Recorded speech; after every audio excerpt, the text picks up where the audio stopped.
guys, welcome to part 2 of the NSEA Protector.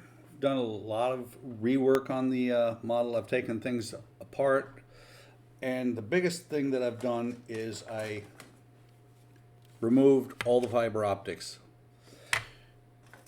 The fiber optics weren't going to work for me. They weren't putting through enough light. This has been repainted. There's a couple spots that need to be retouched on the up here. You can see some scratches here.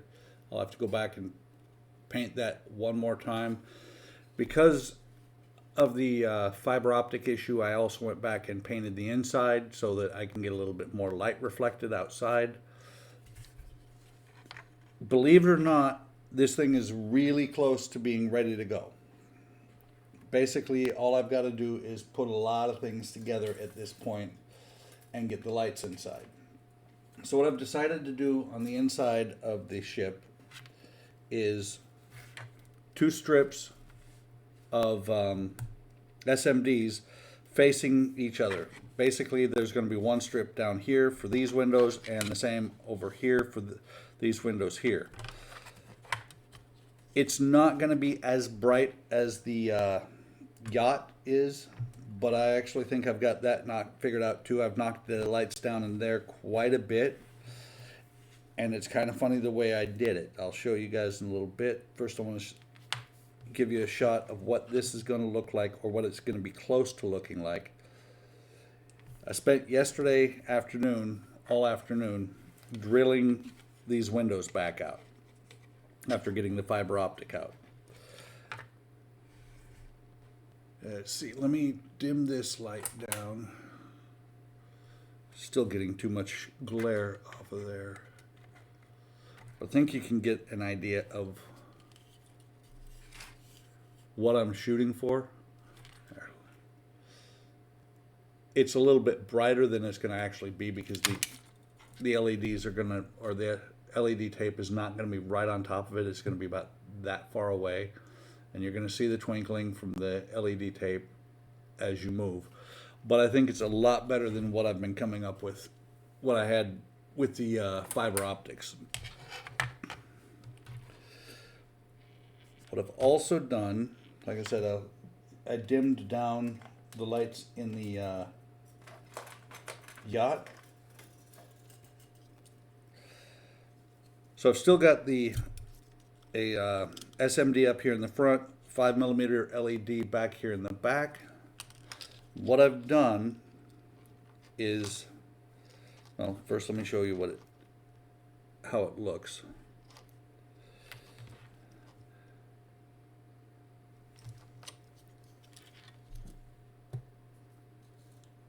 So that's a lot. Let me turn this off again. That's a lot better. Still a bright spot up here in the front. Still a little bit of a bright spot in the back. But it, and we all know that the camera just blasts the LEDs. It's a lot better than it was. It's a lot closer to what's going to be coming through here, except for right here on either side, and there's no way I can dim that down any further. Let me show you what I've done if I can get this back apart.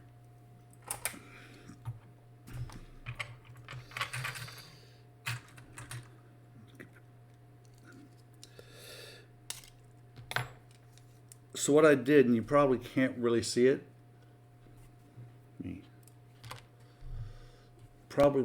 maybe, you can see it there on the 5mm bulb. I just put Elmer's over top of the windows. It was actually almost full, and Elmer's, as it dries, shrinks, so it shrank down to where it's just covering the interior.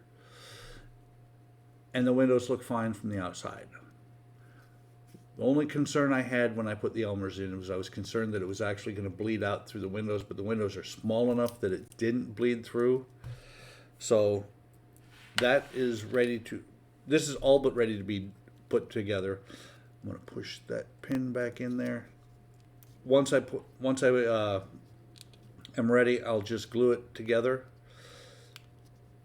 Glue this together. I'm going to glue it.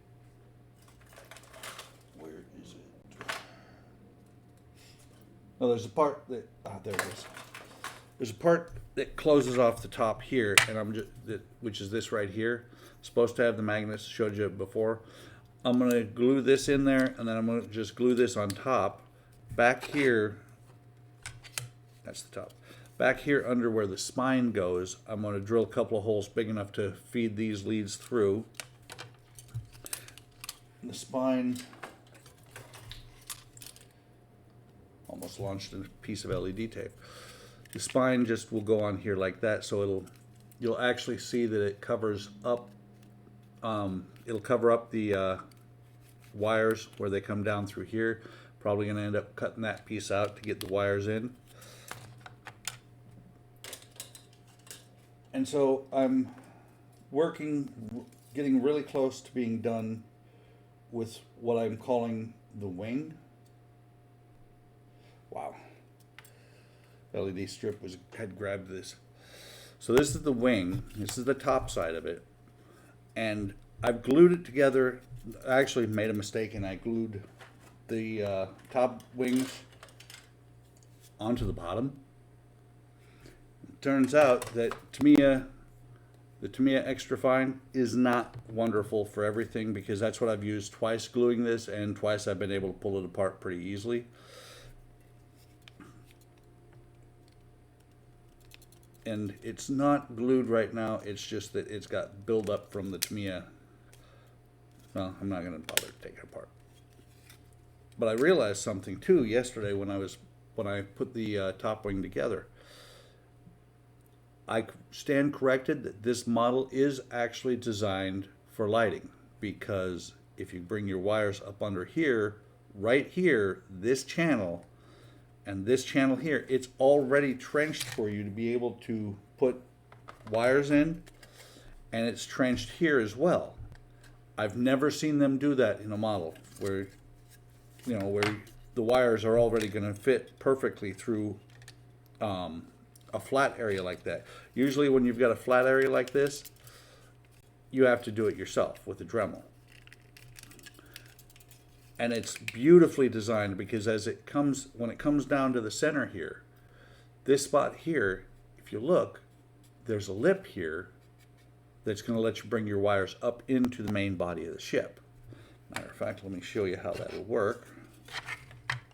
And this part will go on here, and it will actually hold the main body on. By the way, just to point out, 1, 2, 3, 4 more supports are removed. They weren't, it was unreal how tight this ship went together. Now with those supports removed, I can actually work with it. I can take it apart if I need to. So these pieces fit in here, and they've been glued in on one side before, but like I said, fortunately for me, the Tamiya is not holding really well on this plastic. So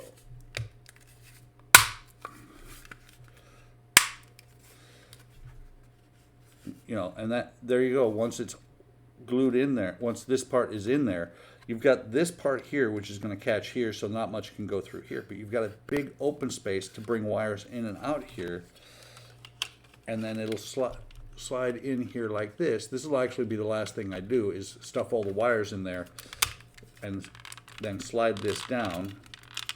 And it's not fitting real well right now because nothing is glued. Wow. Not sure what that is. Actually, yes, I do. It's residue from a donut. But this part will pop in here, actually. This will get interesting trying to do this when the model's completely sealed up. But it'll lay in there like that. Now, obviously, you can see I need to do another really serious coat of paint on here. This will slide down like that.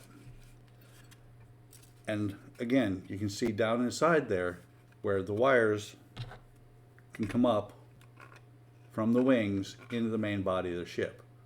I think that is a really neat thing that they did. It's really cool how they did that for us. So let me pop these parts back apart. Leave that there. Take the bottom half of the wing off. And everything's not fitting really well right now because I'm not trying to get it all the way on there. It's gonna fit really well. I mean, you can hear how tight the fits are. So, let's see.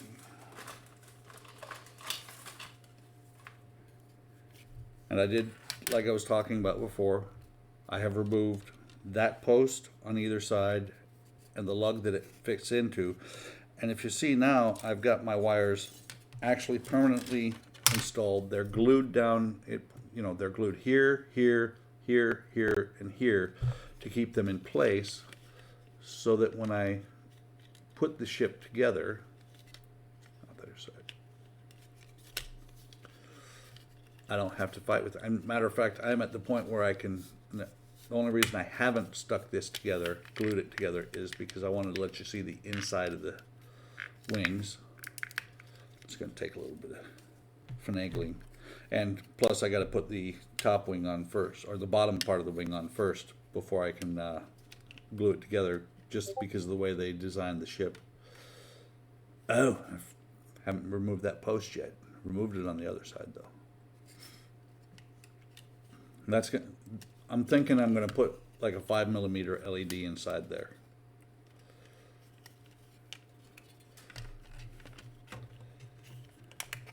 By the way, guys, when you have a ship like this, be very careful handling it by the wings, because this is what happened with my Enterprise NX-01.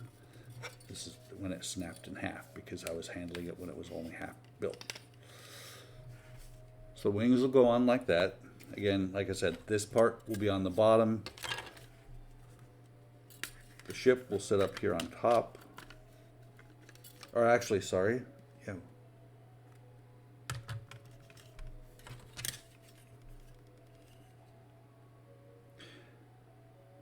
Oh, duh.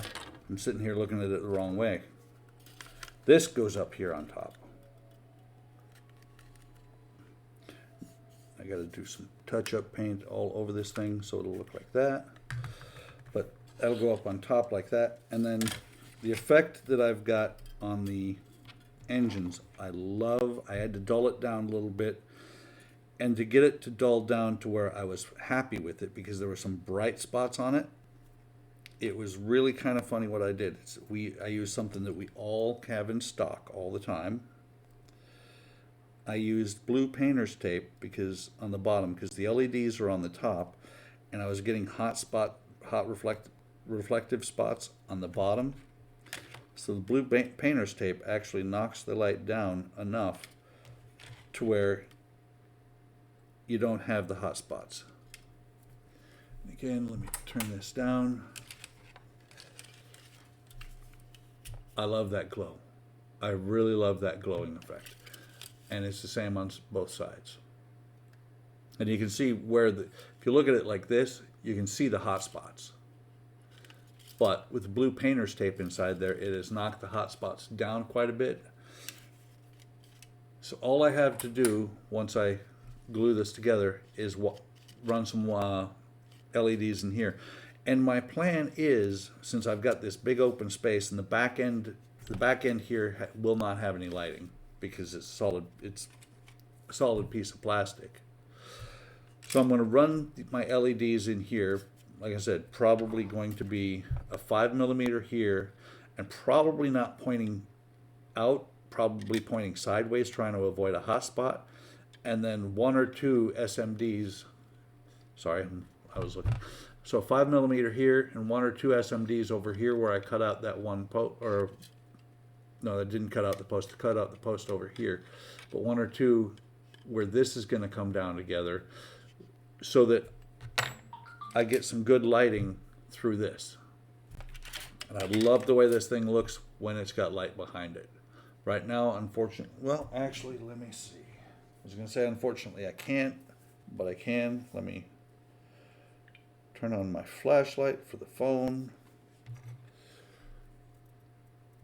And it's being blasted out, but maybe you can see it a little bit. It's actually going to look really pretty cool. And you can still see the grill the photo etch grill. May have put myself into a bind with that because I haven't. The photo etch is glued in, but I have yet to paint this part. This is going to get hand painted. I'm probably just going to paint the front and avoid the photo etch as much as possible. Do the same thing on here and on the bottom here. So it's coming along. I'm really close to having nothing but the decals left to do. It's an enjoyable kit. It's a small kit. It's a lot more complicated than you would think, but it's still a pretty good kit. If you get it, if you light it, get the photo etch.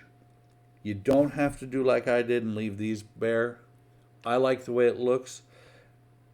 I thought for the longest time that I lost one of my wires. I thought for the longest time that the photo etch went inside like it does here. Then I finally did something that, modelers don't read very much. I finally went back and read the instructions. So, hope you enjoy the video. Hope you like the way this is coming out. If you have any pointers, let me know. Like I said, I've got a little bit of retouch paint to do on this, and it's because it lays like these lay like this when I'm painting them. I've got to actually stand them up and paint them on the top and the bottom, which once it's together, it's going to be a lot easier to do that. And a little hint for you guys for as far as how to get your paint to dry a little bit faster. I know Boyd uses a heat gun. Some people, I've talked to people that they use incandescent lights, just about yay high, about that far above the model to use the heat. Saw something on that somebody had done, and I was like, that is really cool. I have built myself a drying box. What it is it's just a plastic tub that I've cut the bottom out of. I took an old fan out of a computer and put that on top, put some filter material on top of that on a box so that it, the fan still spins. And now what I do is I run the fan. The fan just sits there and runs, and then I bring it an incandescent lamp about an inch, 2 inches away from the filter material. The bulb is warm. The filter material has not gotten warm at all. I'm sure it's because it's pulling air right past it, and it helps to dry. This is dry it's dry to the touch. It's not sticky like paint usually is 24 hours after. It's completely dry. It's, I could sand it, paint again, what have you, and not have any issues. This was in there for about 6 hours last night. So it's well worth it. It's a good little project. It helps to dry the paint quicker, and it cures it quicker. That way, basically, you're ready to go a lot quicker than letting something like this sit for 2 to 3 days to get fully cured in wintertime. So that's all I got for you guys right now. Hope you enjoyed it, and I'll talk to you later. Have a great day.